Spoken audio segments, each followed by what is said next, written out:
तो दोस्तों आपका स्वागत है मेरे YouTube चैनल गुदगुदी बाज़ार में। आज हम लोग बात करते हैं एक ऐसे महात्मा, एक ऐसे संत की जिनके जन्म के विषय में बहुत सारी भ्रांतियां हैं।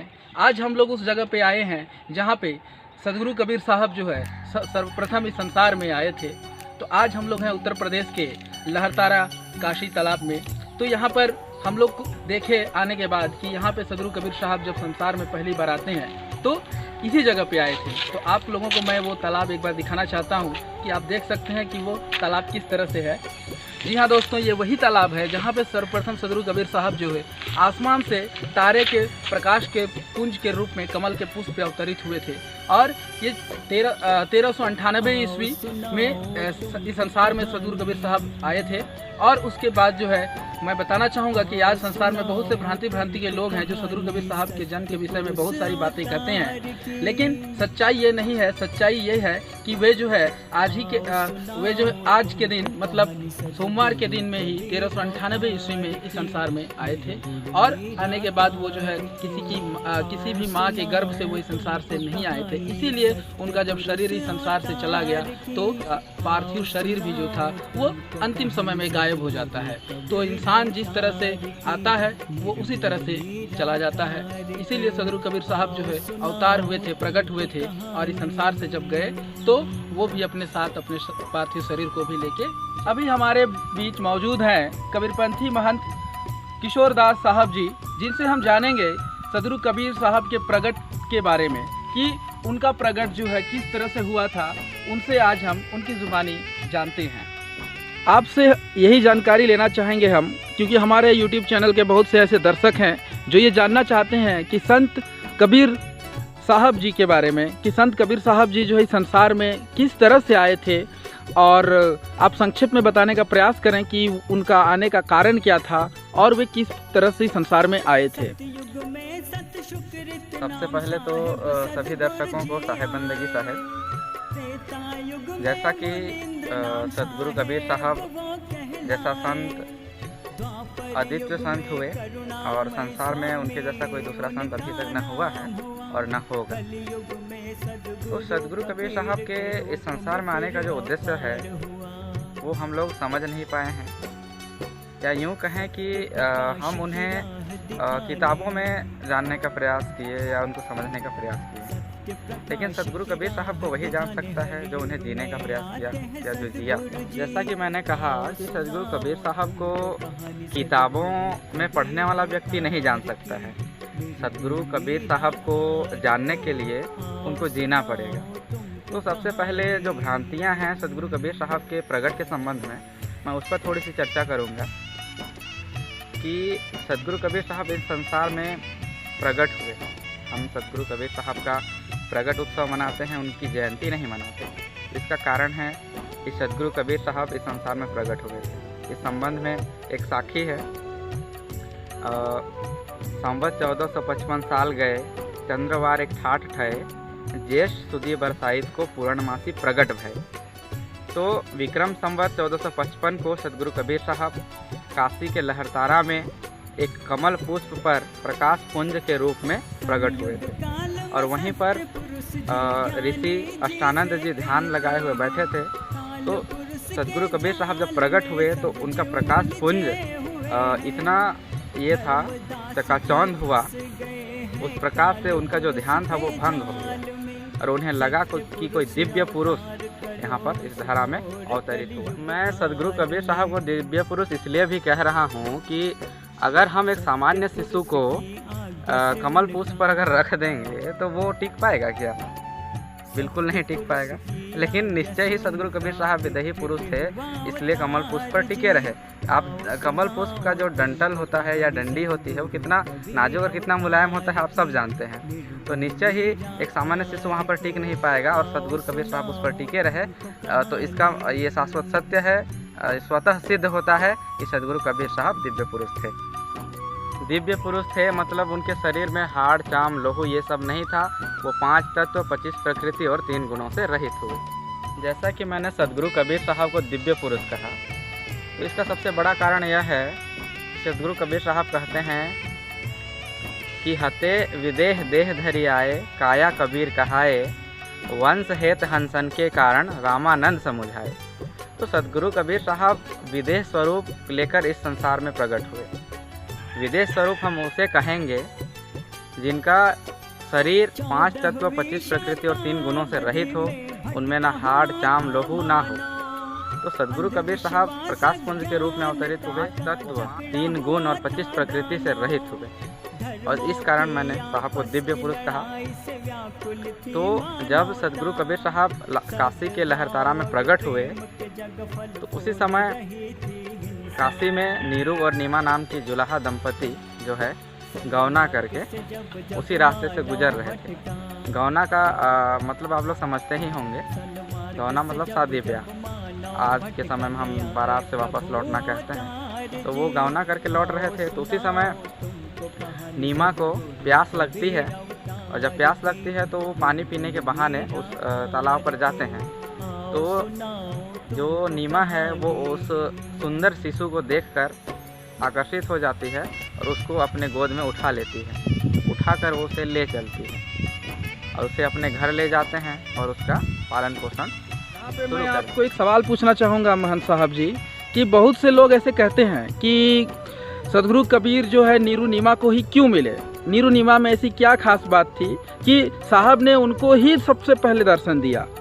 तो आप कृपया करके हमारे दर्शकों को ये बताएं कि क्यों नीरू नीमा को वे पहले मिले। कि देखिए, कहा भी गया है कि भक्त के वश में है भगवान, ठीक है। तो ये जो नीरू नीमा को सदगुरु कबीर साहब मिले, इसके पीछे एक पूर्व जन्म की कथा है।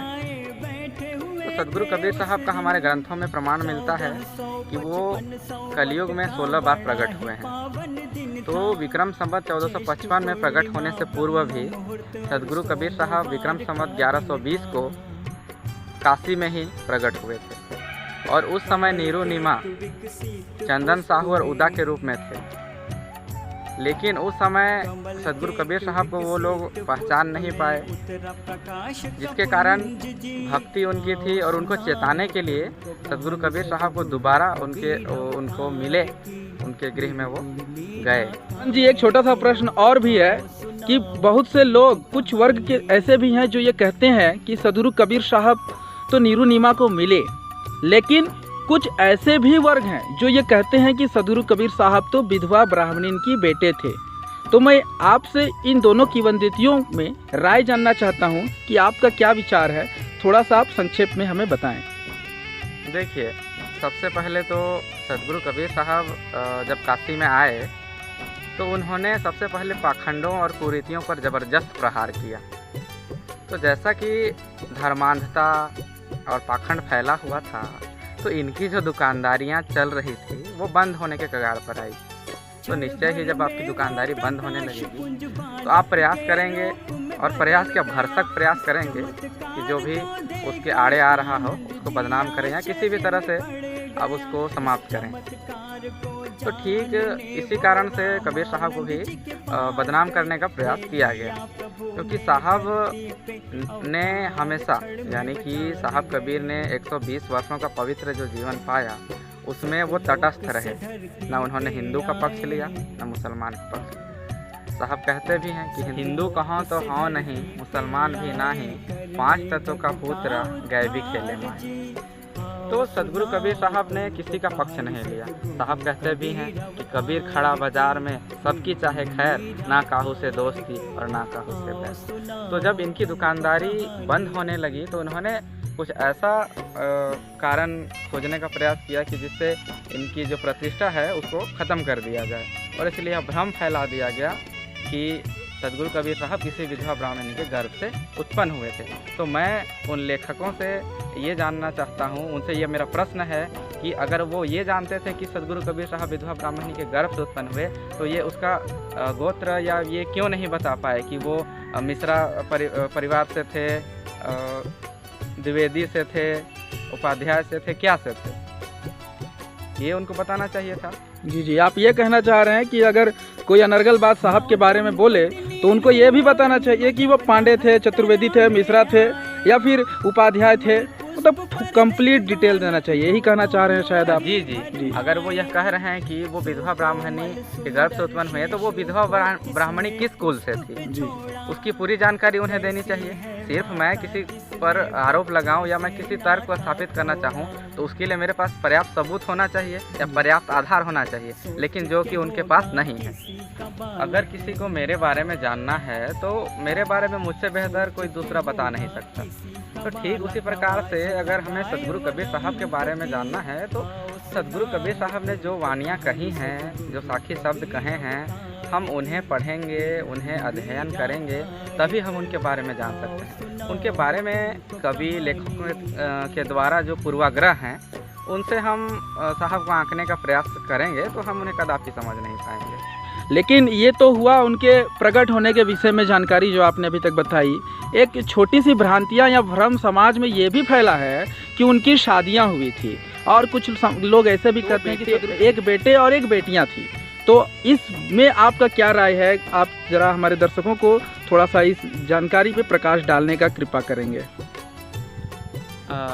जैसा कि आपने कहा कि एक पत्नी और एक बेटा एक बेटी, तो ये इसका हमारे ग्रंथों में यह उल्लेख है। ये तो सदगुरु कबीर साहब विदेही पुरुष हुए और ये इन सब चीज़ों से ऊपर थे, लेकिन ये भ्रांतियाँ फैलाई हैं, तो ये भ्रम का निवारण करना भी बहुत आवश्यक है। तो सबसे पहले यहाँ यह जान लेना आवश्यक है कि जो जिनकी पत्नी होने का दावा किया जाता है सदगुरु कबीर साहब की, जिनका नाम लोई, तो वो सदगुरु कबीर साहब की शिष्या हुई। उनका नाम लोई इसलिए पड़ा कि वो भी एक शिशु के रूप में ही लोई, यानी कि एक रुई में लपेटी हुई, वो किसी नदी के किनारे पर मिली थी। तो एक वनखंडी बाबा थे जिन्होंने उनको लाकर पालन पोषण किया था, और एक समय कबीर साहब रम्मत करते हुए घूमते हुए उनके आश्रम से गए, तो जैसे लोहा और चुंबक में एक आकर्षण होता है, तो ठीक उसी प्रकार से जो लोई थी वो अपने आराध्य, अपने स्वामी को पहचान कर, वो प्रेम का संबंध जो था वो आध्यात्मिक प्रेम का संबंध था, वो भक्त और भगवान का संबंध था, ना कि वो पति और पत्नी का संबंध था।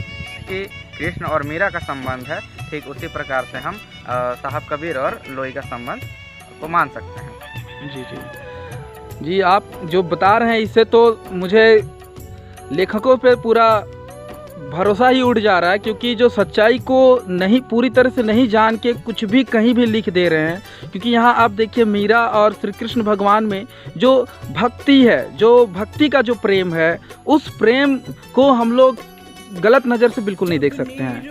और यहाँ पे वही कहानी सदगुरु कबीर साहब और लोई के बीच में भी हो रही है। तो एक गुरु और एक शिष्य का जो प्रेम है, उसको हम लोग जो है मतलब इतने समाज के जो है लेखक जो है साहब से इस तरह से दुश्मनी रखे कि उनको जो है इस तरह का दर्जा दिए, जो बेहद ही निंदनीय होगा। और इसके बाद आप मुझे ये बताएं, जैसे आपने लोई के बारे में बताया, तो आप कमाल और कमाली जो कि कहा जाता था उनके ही पुत्र थे, तो आप इन कमाल और कमाली जो बालक बालिका थी इनके विषय में थोड़ा सा जानकारी आपने कहा कमाल और कमाली के बारे में, तो जो कमाल है उसके संबंध में एक ये है, मैं वो बताऊंगा आपको। सदगुरु कबीर साहब हमेशा से राजा महाराजाओं को भी जताए हैं। तो उसी के किसी राज दरबार में शेखतकी नाम के एक पीर हुआ करते थे। तो सदगुरु कबीर साहब से जब मुलाकात हुई तो एक नदी किनारे टहल रहे थे। उसी समय सदगुरु कबीर साहब से उनकी परीक्षा लेने का उनको मन किया। तो एक शेखतकी के साथ भ्रमण कर रहे थे नदी किनारे, तो एक मुर्दा बहता हुआ आ रहा था। तो शेखतकी ने कसनी लेने के लिए या परीक्षा लेने के लिए कहिए साहब से यह कहा कि अगर आप इतने दिव्य पुरुष हैं तो आप इसको जीवित कर दीजिए, जीवित करके दिखाइए। साहब उसे पुकारे, साहब ने उसे अपनी ओर आने का इशारा किया, तो वो जो बहता हुआ मुर्दा था या मृत शरीर था वो नदी के किनारे आ गया। और साहब जब उसे आवाज़ लगाकर उठाए तो उठकर खड़ा हो गया। तभी शेखतकी के मुंह से अचानक निकला कि अरे साहब आपने तो कमाल कर दिया। और उसी कारण से साहब ने कहा कि अब से इसका नाम कमाल हुआ। जी बहुत बढ़िया, आप कमाली के बारे में भी दो शब्द कहें। तो जब ये वाकया हुआ तो शेखतकी के मन में ये प्रश्न उठा कि कहीं हो सकता है कि ये जो था ये मरा ना हो, ये बेहोश अवस्था में रहा होगा। मेरी जो बेटी है वो 6 महीना उनका मृत्यु का हो चुका है, अगर आप उसे जीवित कर देंगे तो मैं मानूंगा कि आप दिव्य पुरुष हैं या परमात्मा हैं। जी, एक मैं कहना चाहूँगी जैसे सेक्तकी आप जो कह रहे हैं, जैसे मैंने पढ़ा इतिहास में कि ये सेक्तकी वही था जो दिल्ली सल्तनत के जो सुल्तान थे सिकंदर लोदी, ये शायद उन्हीं के मौलवी थे, राज दरबारी मौलवी। क्या ये सही है? जी जी जी जी सही है, वो उसके ही पीर थे। तो जब ये वाक़या हुआ तो उन्होंने कहा कि मेरी बेटी 6 महीने पहले वो मर चुकी है और उसे हम लोग दफन कर चुके हैं, तो अगर आप वास्तव में ये हैं दिव्य पुरुष हैं तो आप उसे जीवित कर दें। तो साहब कहे हाँ अवश्य, और उन्हें वो कब्रिस्तान लेकर चले गए जहाँ पर उसे दफन किया गया था। सबसे पहले साहब कबीर जाकर उसे कहे कि ऐसे सेक्तकी की बेटी उठ जा, उसमें कोई हलचल नहीं। तब दोबारा साहब ने कहा ए कबीर की बेटी उठ जा। क्षण भर में उस कब्रिस्तान में और उस जो कब्र था उसमें हलचल हुई और वो उठकर सशरीर वहाँ खड़ी हो गई। तो उसी को कमाली के नाम से बाद में जाना जाने लगा। ना हमरे घर मात पिता है, ना हमरे घर दासी, जात चूल्हा नाम धराए जगत कराए। अभी तक आपका काफ़ी समय ले चुका हूँ, बस एक आखिरी प्रश्न ये करना चाहूँगा आपसे कि आप हमें जो है साहब के जो है सदगुरु कबीर साहब का अंतर ध्यान जब ये हुए थे मगहर में, तो आप उन घटना के बारे में आप थोड़ा सा जिक्र हमारे दर्शकों के लिए कृपा करके करें।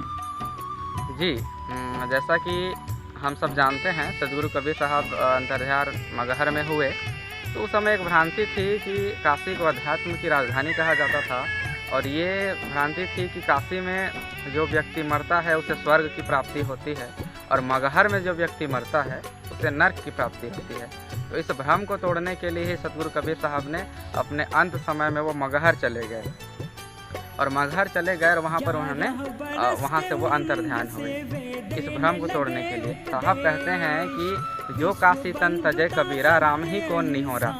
अगर मैंने भक्ति किया और अगर मैं कहीं भी शरीर छोड़ूंगा तो फिर राम का क्या उपकार है या उस साहब की क्या महिमा है कि मुझे स्वर्ग जाने के लिए स्थान विशेष पर ही अपना शरीर का त्याग करना होगा। इसको तोड़ने के लिए उन्होंने काशी को छोड़कर वो मगहर गए और आमी नदी के तट पर उन्होंने अपना शरीर छोड़ा, वो अंतर्ध्यान हुए, अपना शरीर छोड़कर वो नहीं गए। तो वो कमल पुष्प पर ही अवतरित हुए थे और कुछ कमल पुष्प छोड़कर ही वो गए। और इसको हम इस प्रकार से भी जान सकते हैं कि कोई व्यक्ति अगर शरीर छोड़कर जाएगा तो हम उसको 2 टुकड़ों में काट कर एक हिस्से में समाधि और एक हिस्से में मजार नहीं बना सकते हैं। निश्चय ही साहब कबीर का शरीर नहीं रहा है, तभी जाकर आज हम जाकर देख सकते हैं कि वहाँ समाधि भी बना हुआ है और मजार भी बना। जी जी, हिंदू और मुस्लिम 2 संप्रदाय में उस वक्त काफ़ी जो है लड़ाई भी हुआ था। जी, दोनों में लड़ाई हुई क्योंकि दोनों उसे साहब कबीर को अपना गुरु मानते थे। एक साक्ष्य भी है कि हिंदू के गुरु मुसलमान के पीर, 7 द्वीप 9 खंड में सोहम सत्य। सदगुरु कबीर साहब अंतर्ध्यान हुए तो वो एक चादर ओढ़ कर वो सो गए थे।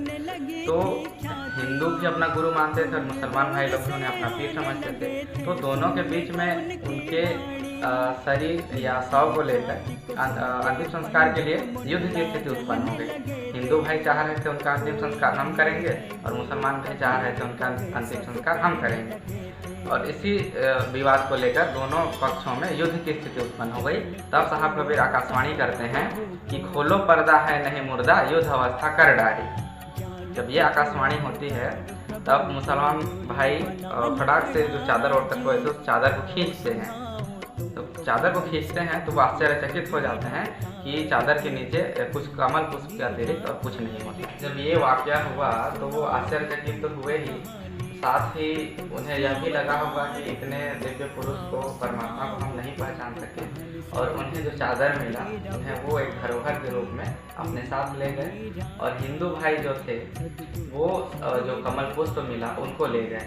और जैसा कि मुसलमानों के ये में चादर चढ़ाने की परंपरा रही है और हमारे हिंदू संप्रदाय में पुष्प अर्पित करने की परंपरा रही है, तो ठीक उसी प्रकार से मगहर में भी उसी परंपरा के अनुरूप देखने को मिलेगा कि मुसलमान भाई लोग आज भी साहब कबीर के मजार पर चादर चढ़ाकर श्रद्धा सुमन अर्पित करते हैं और हिंदू भाई लोग पुष्प अर्पित कर अपना श्रद्धा सुमन अर्पित करते हैं।